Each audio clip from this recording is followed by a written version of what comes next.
Bismillah, Assalamualaikum.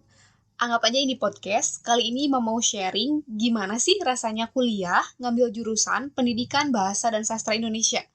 Kebetulan kemarin kan baru banget tuh pengumuman SBMPTN, dan Ima kepikiran untuk bahas ini. Mungkin aja teman-teman ada yang minat masuk Pendidikan Bahasa dan Sastra Indonesia, tapi ragu-ragu dan penasaran kuliahnya kayak gimana, apa aja yang dipelajari, serta prospek kerja nantinya bakalan gimana. Insya Allah nanti juga Ima akan bahas sedikit apa bedanya kuliah jurusan Pendidikan Bahasa dan Sastra Indonesia, jurusan Pendidikan Bahasa Indonesia, dan jurusan Sastra Indonesia. Ini akan berpengaruh ke gelar yang nantinya akan teman-teman dapatkan setelah lulus, karena 3 jurusan yang Ima sebutkan tadi itu kesannya serupa, tapi ternyata tak sama. Asik. Awal-awal Ima kira itu jurusan Pendidikan Bahasa dan Sastra Indonesia itu kuliahnya gampang. Ya, kita kan udah pakai bahasa Indonesia dari SD, SMP, SMA. Pelajarannya juga terkesan gampang. Kayaknya nih, dari semua pelajaran yang di-UN kan, bahasa Indonesia itu yang paling nggak dikhawatirkan lah. Nah, Ima kira kuliahnya juga bakalan gampang, karena Ima itu lintas jurusan, jadi dari SMF, Sekolah Menengah Farmasi, ke Pendidikan Bahasa dan Sastra Indonesia. Jauh banget kan? Ima juga sempat nunda kuliah 2 tahun buat kerja dulu. Jadi, pengen nyari jurusan yang gampang-gampang aja, yang nggak perlu banyak mikir. Dan akhirnya memutuskan buat masuk jurusan ini. Paling kuliahnya ngebahas kayak unsur intrinsik dongeng, amanat, resensi, watak tokoh, puisi, ya semacamnya lah. Soal-soal UN SMA kayak gimana. Taunya waktu semester 1, pas banget baru pertama kali masuk kuliah, itu denger mata kuliahnya aja, Ima merasa berasal dari zaman purba. Teman-teman mungkin ada yang udah pernah dengar kata linguistik. Buat yang pernah nonton film Still Alice sih, pasti udah tahu linguistik itu apa, karena latar belakang tokoh utamanya adalah dosen linguistik. Nah, mata kuliah pertama di semester 1 itu adalah linguistik umum. Buat yang belum tahu, linguistik itu apa? Linguistik itu adalah ilmu yang mempelajari bahasa dan bahasa sebagai objek kajiannya.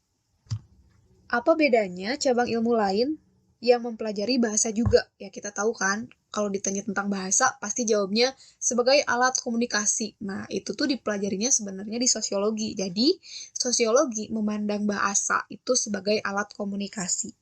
Psikologi memandang bahasa itu hanya sebagai reaksi yang terjadi di dalam otak manusia.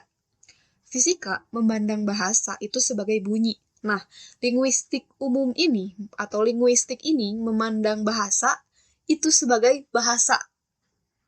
Waktu dosen yang ngejelasin ini, seketika otak Ima ngeblank. Itu sekelas hening semua. Gak ada yang bersuara. Antara Ima doang yang gak ngerti, atau kita sekelas serempak ngeblank berjamaah. Kalau kata orang Sunda mah, ngahuleng tarik, itu subhanallah, ini mata kuliah apaan? Paling bener lah, jangan ngerendahin suatu jurusan atau pekerjaan kalau memang kita nggak tahu proses belajarnya kayak apa. Kayak misalnya pemikiran, apa sih belajar bahasa Indonesia aja harus sampai kuliah? Apa sih jadi guru TK atau SD aja harus S1 segala? Ah, paling jurusan pemasaran belajar dagang doang. Hindari pemikiran-pemikiran seperti itu karena kita nggak tahu susahnya prosesnya mereka kayak apa.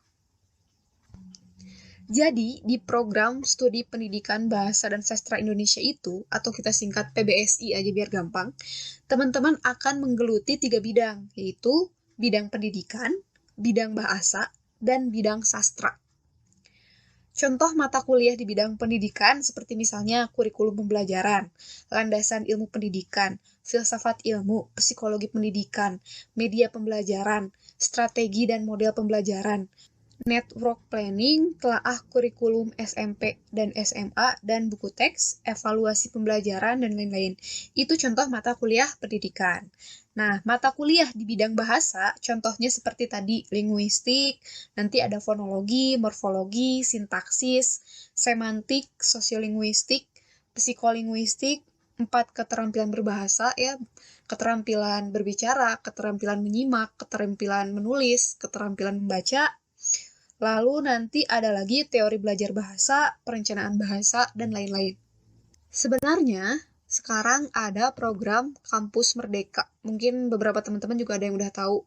Nah, program Kampus Merdeka ini memperbolehkan kita untuk mengambil mata kuliah di luar dari mata kuliah yang ada di prodi kita. Jadi kita boleh ngambil mata kuliah di jurusan lain. Nah, ini agak sulit diterapkan di jurusan Pendidikan Bahasa dan Sastra Indonesia. Kenapa? Karena di Pendidikan Bahasa dan Sastra Indonesia, belajarnya itu harus mengurut atau runtut. Ini untuk bahasa sih terutama. Contoh, teman-teman harus belajar linguistik umum dulu buat bisa lanjut belajar fonologi. Nah, setelah belajar fonologi, teman-teman baru bisa lanjut ke morfologi. Nah, setelah ke morfologi, teman-teman baru bisa ke kata dan frasa.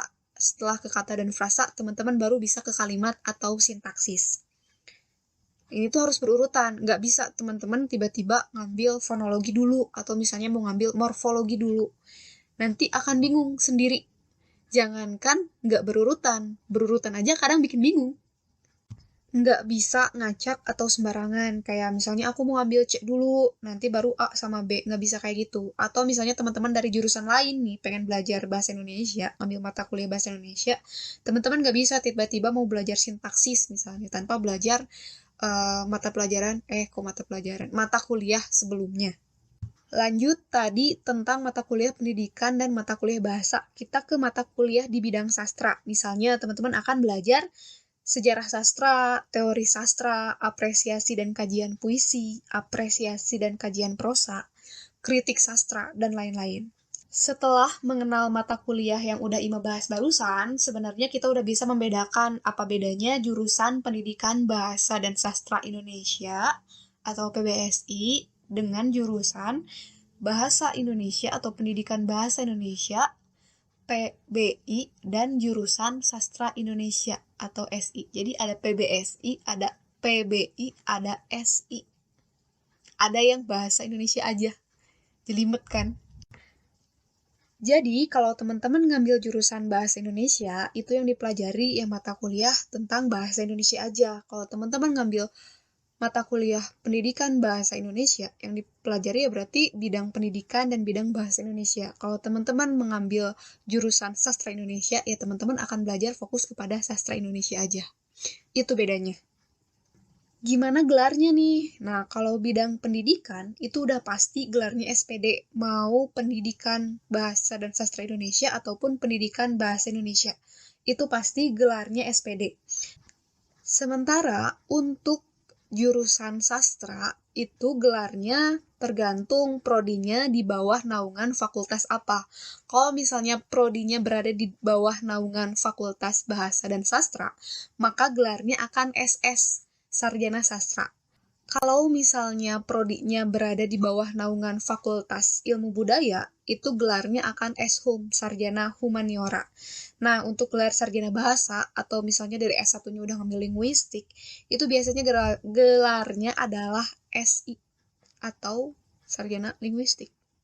Soal prospek kerjanya, teman-teman nggak usah khawatir, apalagi yang ngambil bidang pendidikan, karena Bahasa dan Sastra Indonesia itu satu mata pelajaran yang nggak mungkin dihapuskan dari kurikulum. Bener nggak sih? Masa bahasa sendiri dihapuskan gitu nggak ada pelajarannya? Nggak seperti bahasa daerah. Bahasa daerah sekarang di sekolah-sekolah udah mulai berkurang, bahkan nggak ada.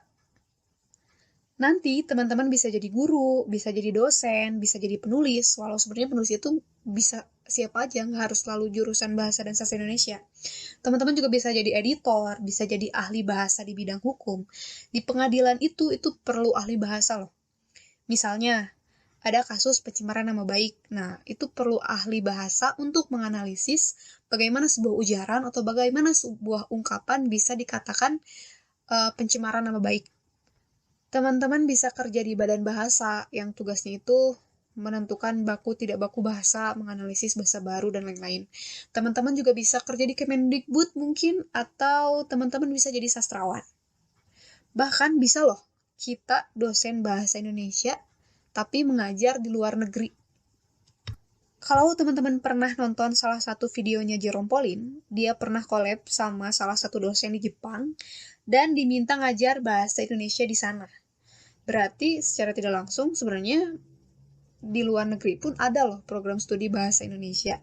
Cuman ya syaratnya pasti kamu harus paham dulu bahasa Jepang, atau kamu harus menguasai dulu bahasa asing yang memang mau kamu tuju, supaya kamu bisa jadi dosen bahasa Indonesia di sana. Beasiswa juga banyak banget, apalagi sastra, itu bisa dilanjut ke Brunei, Malaysia, dan negara lainnya. Oke, itu aja yang mau Ima sampaikan. Semoga memenuhi rasa penasaran teman-teman terkait jurusan ini. Kuliahnya gampang kok, cuma nggak segampang yang dikira aja. Subscribe bagi yang mau. Jika dirasa video ini bermanfaat, boleh dibagikan. Boleh di komentar juga kalau ada yang kurang di bawah. Atau mau menambahkan, mungkin teman-teman ada yang udah masuk jurusan Bahasa dan Sastra Indonesia lebih dulu, karena Ima baru semester 4. Sekian dan fi amanillah. Network Planning, telaah kurikulum, nah jadi